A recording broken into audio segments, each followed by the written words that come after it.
Hello. For my project, I chose to read John O'Casey's three Dublin plays, The Shadow of a Gunman, Juno and the Paycock, as well as The Plough and the Stars. The plays are set during the early 1900s, during the Easter Rising, the Irish Civil War, and then also the Irish War for Independence. All three plays explore a variety of ways in how war disrupts the lives of the characters. And kind of the plays examine the effects of war on the individuals, characters such as the soldiers who actually fought, as well as how war impacted their families and loved ones, and also how the larger community was affected. Um, by interviewing veterans in this short documentary, I wanted to ask questions to get their experience of war, their relationship dynamics, as well as each person's individual story. I was struck by the similarities between these modern servicemen's experiences and attitudes towards war and those of O'Casey's work. Even though O'Casey's play were set at a much earlier time, it's clear that his themes are universal and still very much relevant today. I hope you enjoy it. Hi, this is Joanna, and I'm here today to interview veteran Derek Wall. How are you today? Good, thank you. Good, thank you for being here.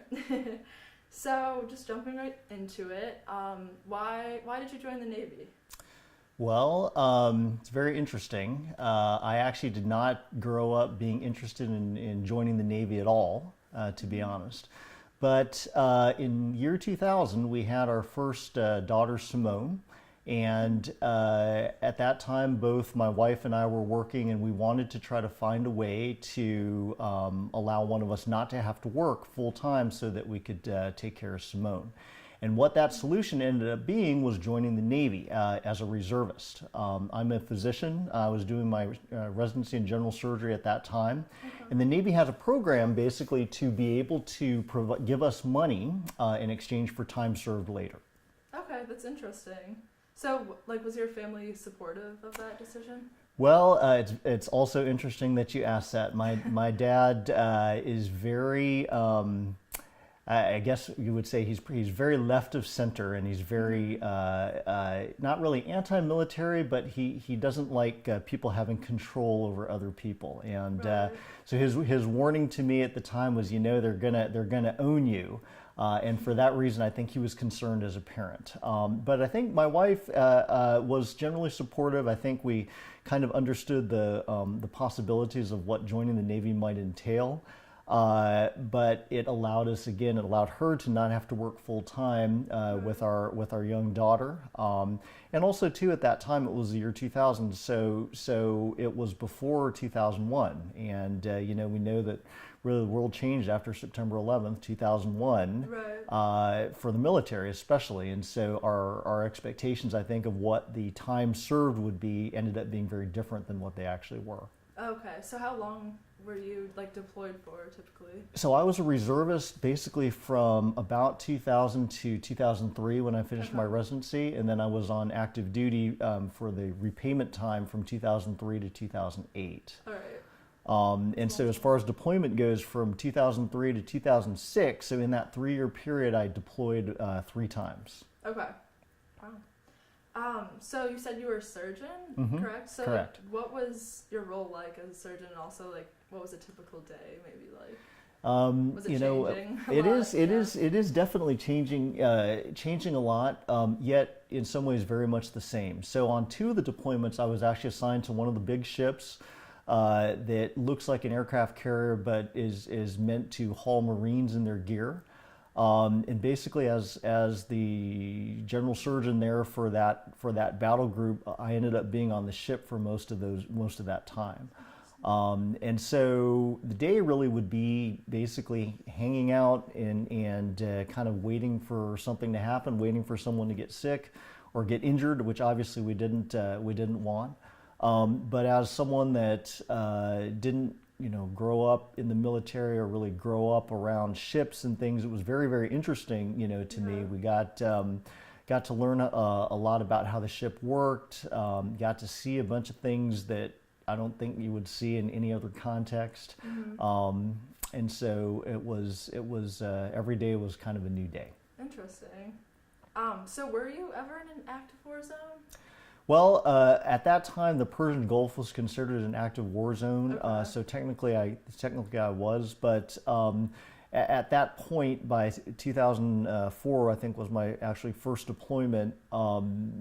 That was quite a ways away from where the actual fighting Right. was. So we were basically in a support role, and so I guess while I would say we're technically in a war zone, it was very Right. different than what other people who were in a war zone their experience. Okay, makes sense.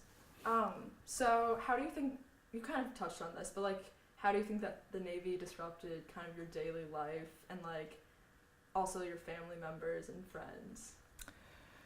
You know, I guess what I would say is that I was just gone too much. From 2003 to 2006, I think we looked at it once. I was probably out of my house for 60% of that time. Wow. And so, you know, it's hard to be able to be a good husband and father. Obviously, you do the best you can, but it's Right. hard to make up for physical absence. And so I think that was, in a sense, disruptive. When I came back from the first deployment, Simone at that time was 4, I think, and so she wanted to have nothing to do with me. Wow, that's weird. Yeah. And so that was kind of, and it had been challenging for her while I was gone. And so I think when I came back, it was like, oh, I'm glad you're back, but now I'm angry Right. with you, so I'm gonna Aw. show my anger, towards Aw. you.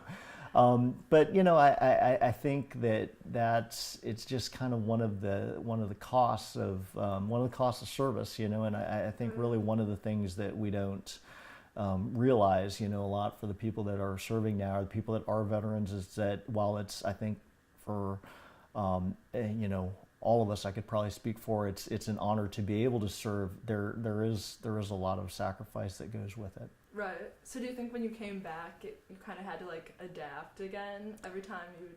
You know Every what I mean? time, yes, Yeah. yeah, because I think That's then, at that time, my wife was she'd become like the sole parent. So basically, Right. she was the one That's a making lot all the on her, decisions, too. and then you come back and you're like, well, what about this? And I Yeah. had to realize, like, I just at least for a short time, it was kind of like a visitor. The Yeah. house ran a certain way, and it was used to running without me, and so I just needed to be able to fit in the best that I could. Yeah, it's an interesting dynamic. So what are some of like the good memories you have from this experience? Well, I think probably the most positive thing for me, it's really an honor, I think, to be able to serve as a physician for that population, and especially the Marines, that are almost constantly in harm's way.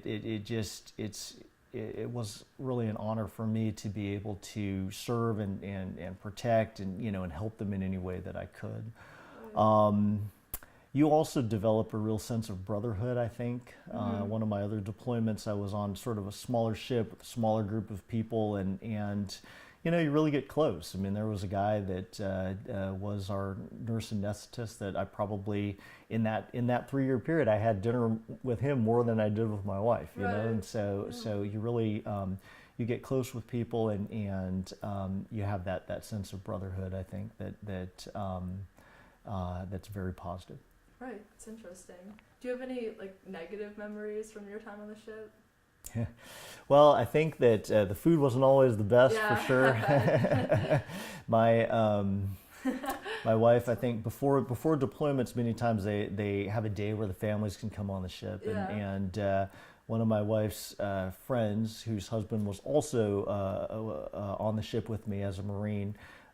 His wife was a professional chef, and so she had gone to just check out the food, supply and such, and basically she didn't said on the approve. box of the meat, it said grade D for inmates and military only, or something like that. So Yeah. so it wasn't always the best quality. I think sometimes too, you get to a certain point in life where you don't always like being told what to do, and it's very important, I think, in the military situation, that even if you think you know better, you can't really question it at various times. I think that was a challenge for me. Yeah, that at can be times. frustrating for sure.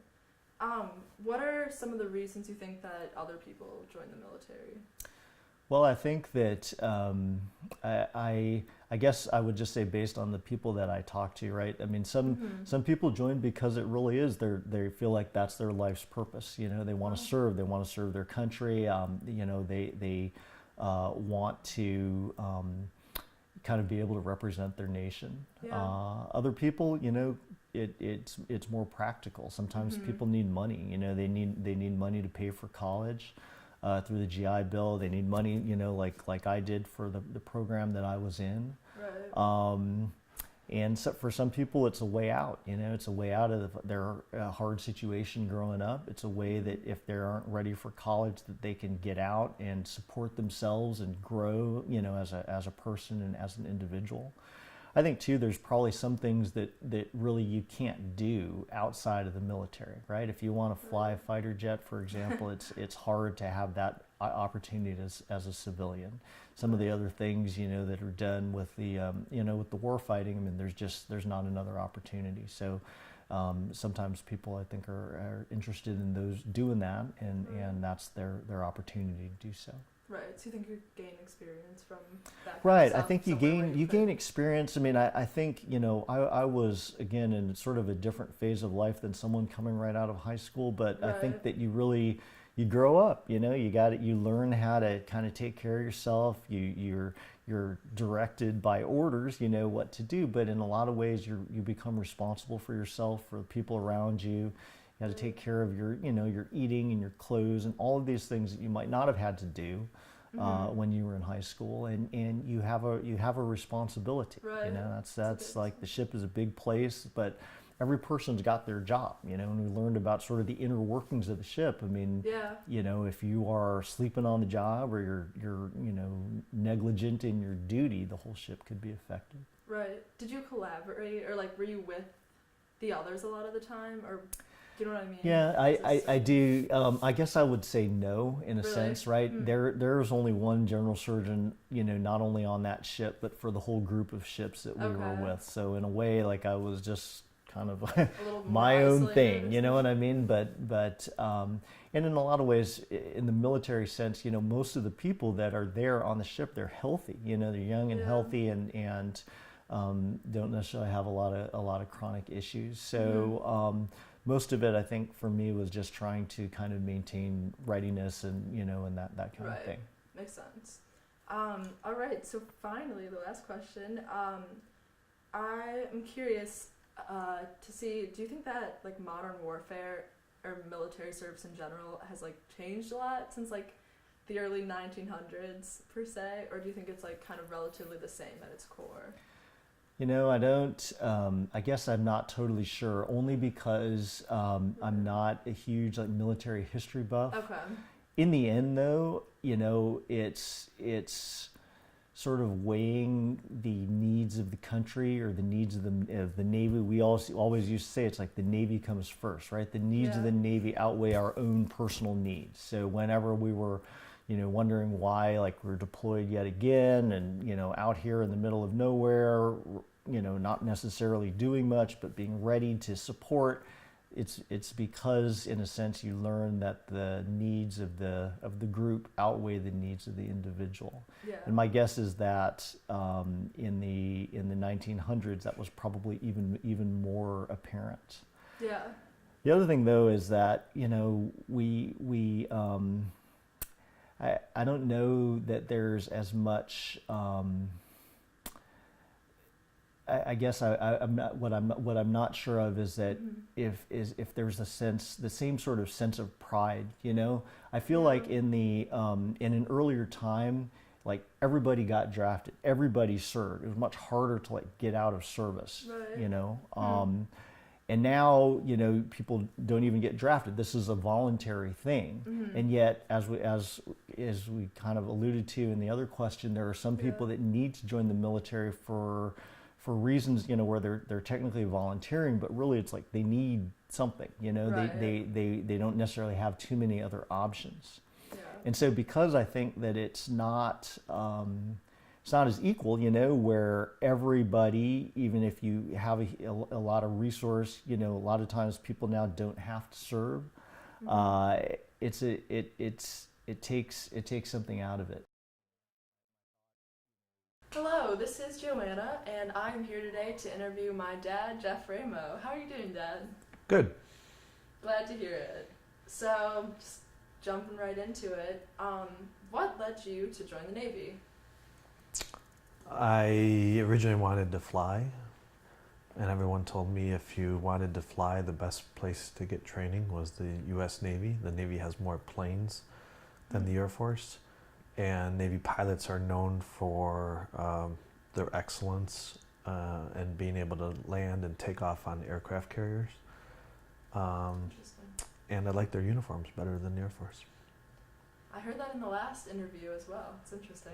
So were you like gung-ho about your decision, or did you kind of have mixed feelings about it? Oh, I had mixed feelings about it. I wasn't sure I would like the discipline or the culture of the military, but I knew I wanted adventure. I knew I liked to travel, so all of those things made me confident that even though there would be hardships, I knew overall it would be a good move. Right. It was partially financial as well, right? So practicality. And it was partially financial. It was a scholarship, so all my tuition, books, fees were covered, along with some additional monthly stipend that I received. So what did Grandma and Grandpa think of your decision to join the Navy? They were excited about it. I mean, that generation was fairly pro-military. I mean, they did go through Vietnam, but I don't think they had a negative experience around Vietnam. So they were proud, and in fact, it was a scholarship. Again, that was paying for the tuition. So they were supportive. So what was your role on the ship, and like what was a typical day like? So I didn't end up flying. I ended up going into what's called the nuclear power program, which is basically a special program in the U.S. Navy to train men, and at the time it was just men because they were all combat ships, to operate, and combat ships that females weren't allowed on, trained to operate the nuclear power plants on aircraft carriers, cruisers, and submarines. And so I was on a nuclear powered cruiser for 3 years. First 2 years I was in the engineering plant down in the bowels of the ship, and I was basically responsible for all of the mechanical systems. My first year, all of the mechanical systems operating in the forward engine room. There was 2 identical engine rooms. And the second year I was responsible for the mechanical systems in both engineering plants. I had 2 officers reporting to me. It must have been stressful. Did you It was feel stressed because nuclear power plants? yeah, it was very stressful. It was very stressful. I mean, it's a nuclear power plant that's floating on the ocean, very loud, very hot. When the ship was in rough seas, we would be bouncing around down there. The equipment would sometimes operate erratically. The alarms would go off. What would you do in that situation? Well, when the alarms went off? Yeah. I mean, because you can't really. You were the one who's responsible to fix Well, we that. were highly trained. So I mean, most of the your reactions were almost like reflexes because you had drilled so much. Right. But we would run surprise drills where you would be on watch and somebody would go into engineering plant and they would screw something up and they would scram the reactor, for example, which is a rapid shutdown of the reactor. Wow. And you had to go through a number of procedures to shut the reactor down and then connect that engineering plant to the other engineering plant whose reactor was still up. And sometimes you would do this in the middle of the night at 2-3 a.m. Wow. You didn't get a lot of sleep, so you were always pretty much in a perpetual state of tiredness.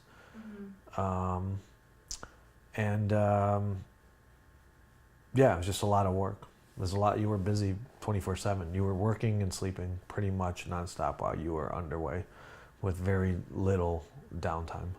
Right. Your hearing was damaged as well, right? Herring was damaged being in the plant for all those hours, close to all that machinery. I mean, you wore hearing protection, but you know, I worked so good, and there's probably times where I didn't have my hearing protection in. So, yeah, I had some loss of hearing. Yeah. So on average, how long were your deployments? So, I did one full 6-month deployment, and then multiple 2-3 month deployments. So yeah, mix of 1, 2, 3 month deployments, and then 1 6-month. Okay. So were you ever in an active war zone, and like, what was that like? We were in the Persian Gulf right after the first Gulf War. The war had ended, and so there wasn't active combat happening. There was some tension in that area. The Iranians were very active, and so they were always challenging us, flying close by, sending their ships close by. And so luckily the timing was after that first Gulf War and before the second Gulf War, so it wasn't a very intense combat zone per se. That's good. So I know you were married to Mom at the time. What was that like for your relationship? Yeah, it was hard. I mean, we got married in September, and then we went on a honeymoon, and then right after my honeymoon, I flew to the Red Sea, where I actually flew to Saudi Arabia, and then got helicoptered out to my ship in the Red Sea, and then I was deployed for almost 6 months. So the ship had just left a couple weeks before I met it in the Red Sea. So I only spent about a few days of the first 6 months of my marriage with Mom. Yeah. So she met me halfway through in Nice, France. And we had about 3 months separation on either side, with limited contact, because back then there were no cell phones. And so really the only way to communicate back home really was when you were in port and you had to find a payphone and wait in line, because there was 500 other guys trying to call home. And so the single payphone that usually was close to the ship would literally have a line of people 24/7 while we were in port the entire time, waiting. And so when you did get on the phone, there was a line of 20 or so folks that were right behind you, wanting to make their phone calls that had been waiting for hours. So that wasn't fun. Mail was really the main communication, of which it came by helicopter, and you could go days, you could go weeks without getting mail, and then you would get lots of mail, and there would be dry spells, and and then I was overseas obviously for the holidays. Right. I remember calling home for Christmas on Christmas Eve, talking to my family, and I remember standing, I think we were in Dubai, just basically in the middle of a desert port. So that's hard when you call home and you hear your family, and it's Christmas time, and you're not, and you're just at work. That's interesting. So what are some good memories that you have, and maybe some bad ones as well from? Yeah, I mean, I think the best memories are the probably two things: the camaraderie. So right. Because you go through these hardships together, and you're with guys 24/7, both in hard times and good times, that develops bonds and relationships that I think are very difficult to develop in any other scenario, because rarely do you spend 24/7 with folks through intense hardships and intense fun times. And that was the good times were traveling the world and going to very unique and exotic places like the Middle East and Africa and all over the Mediterranean and all over the Caribbean, and having days where you could just go sightsee and party with your your peers. Right. Are you still friends with some of those? Yeah. Yeah, still talk to a number of guys. Yeah. And then one guy that worked for me is now an admiral in charge of a large number of destroyers in the Pacific. So he stayed in and has done well.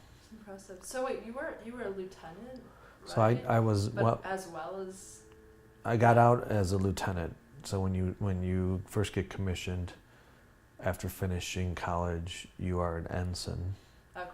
And then you are a lieutenant junior grade, and then you are a lieutenant, and that's the rank.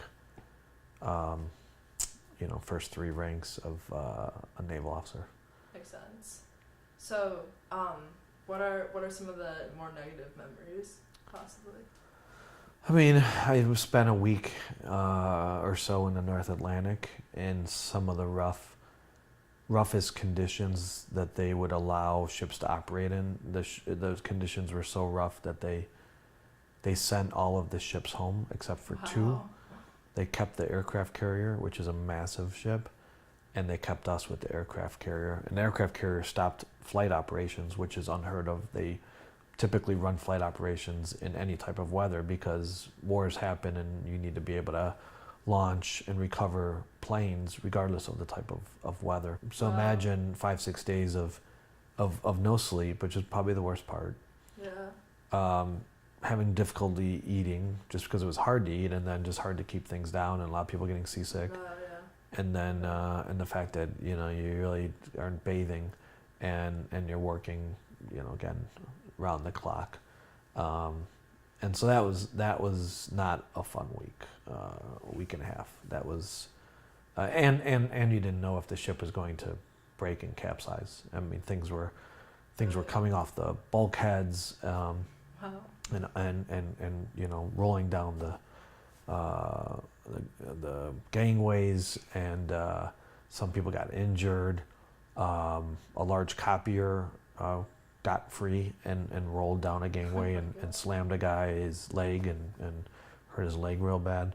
And then we were in a nuclear power plant, in the plant, all the low level alarms were going off, and we were heaving, so it was.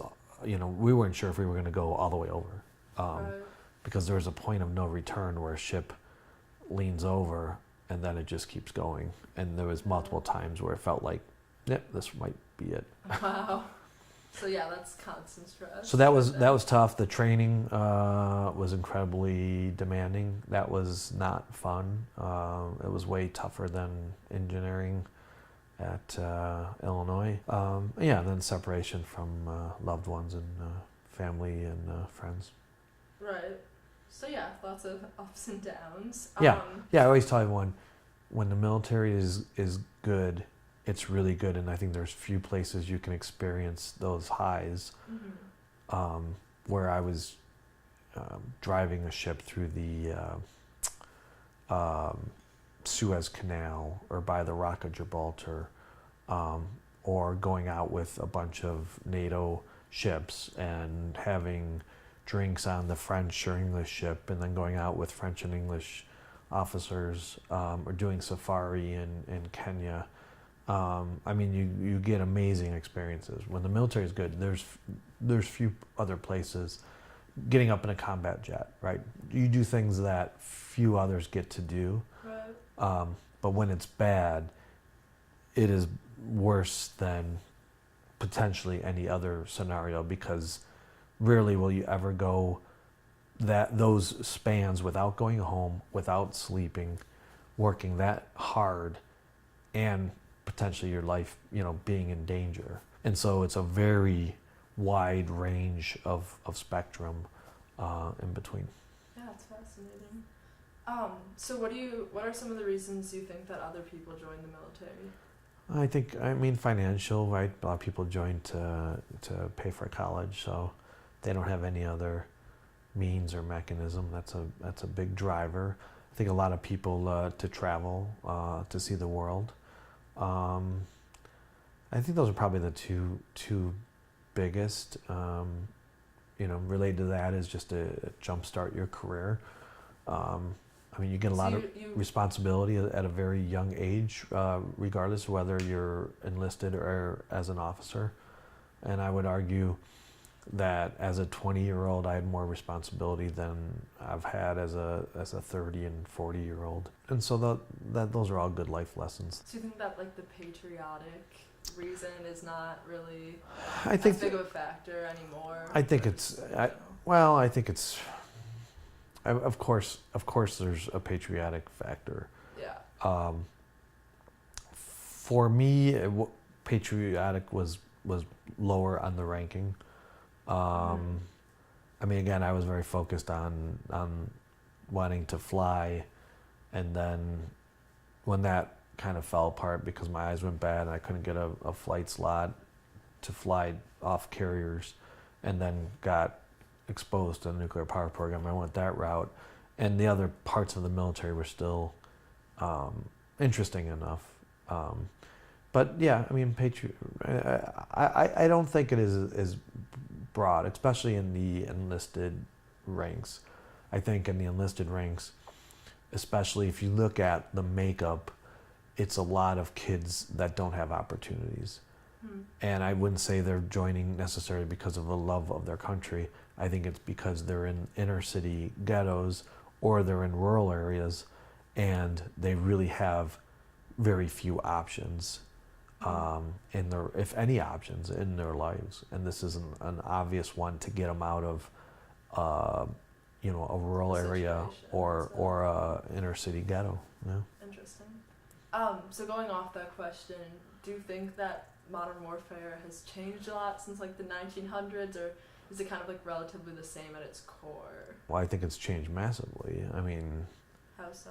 well, I think in many ways it's changed massively, in many ways it hasn't. So technology has allowed us to dehumanize warfare in many ways, where we can send missiles from ships that then destroy massive areas that you don't see. The person that presses a button that targets an area doesn't see, let alone a face. They don't see humans at a distance, and so I think there's a dehumanizing of warfare that's generally happened, though there still always, or typically or frequently, still need what they say boots on the ground.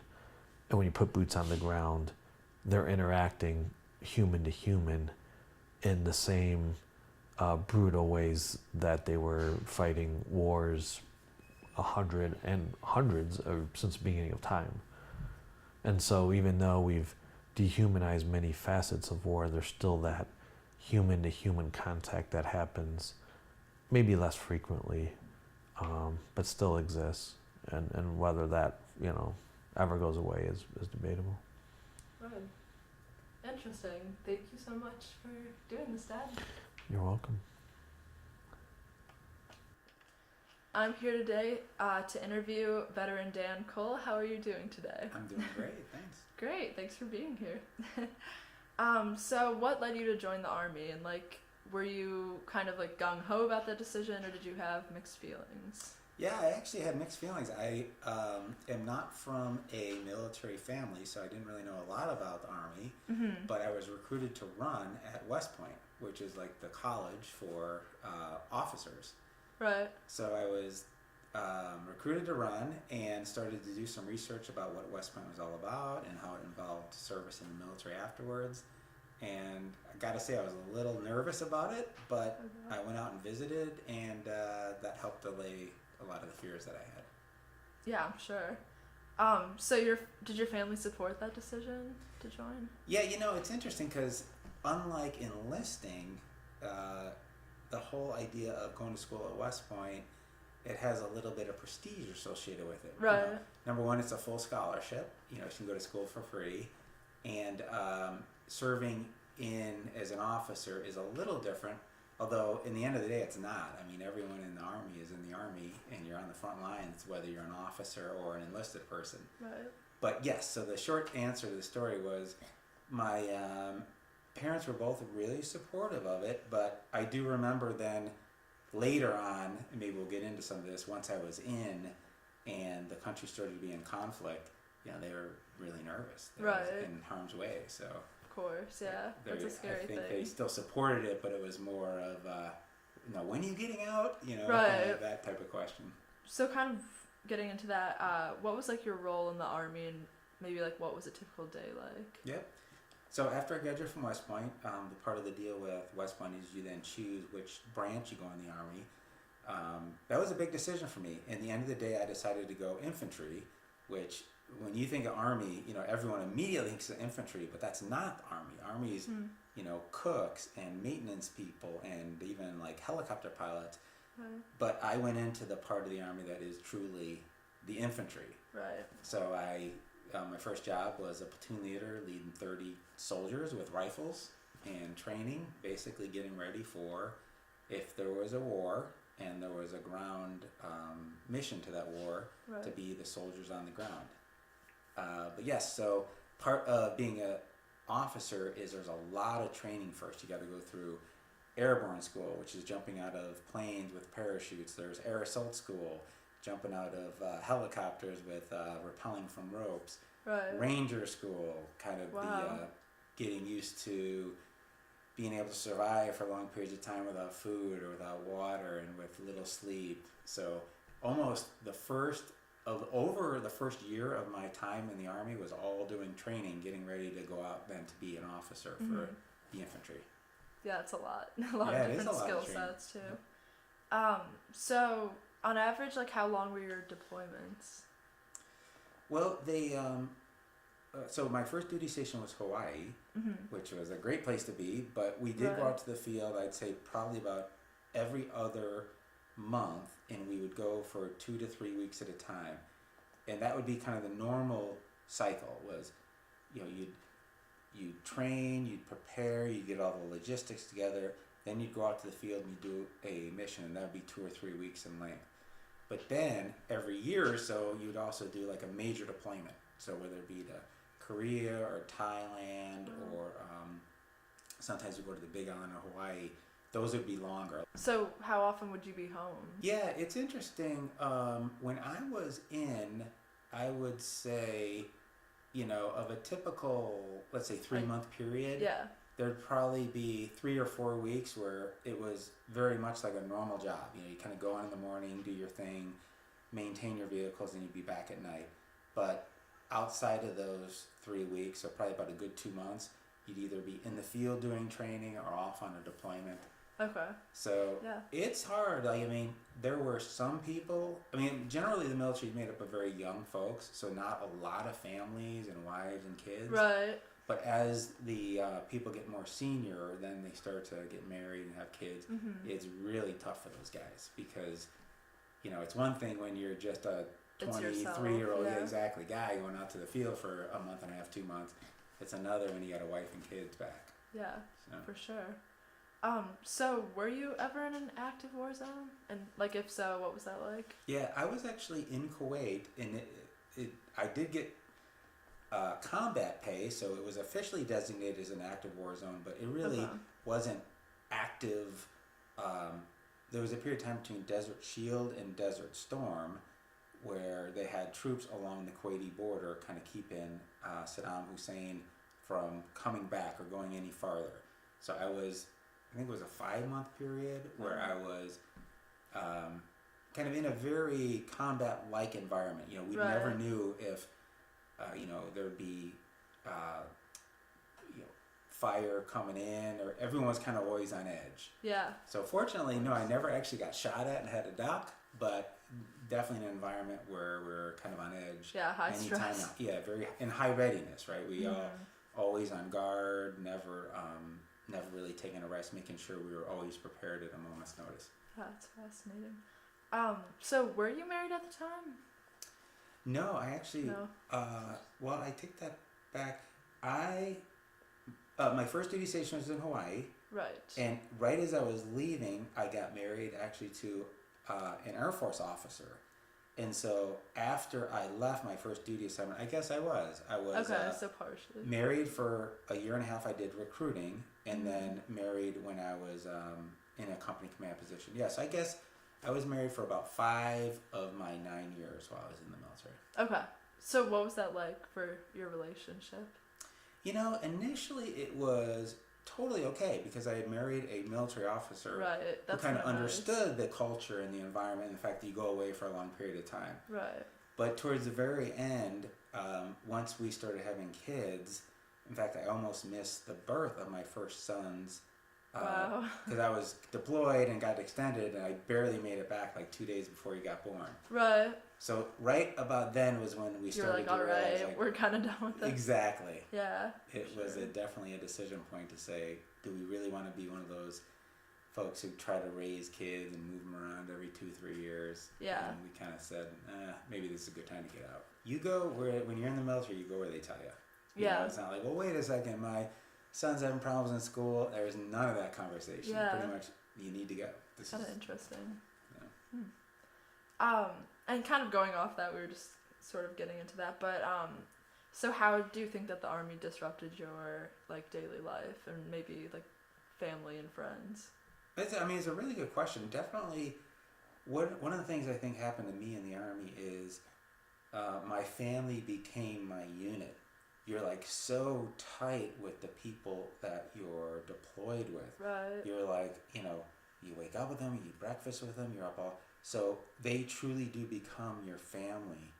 And so in a way, it's great because you make friends unlike you'll ever have Right. outside of family, But in a way, it also is not good in that, you kind of cut off ties. You're not talking to your parents and your brother and sister because you're always deployed, right? Mhm. So for me, it was great. I mean, both at West Point and then in my time in the infantry, I definitely made some incredible friends I still am in close contact with today. Okay. But Interesting.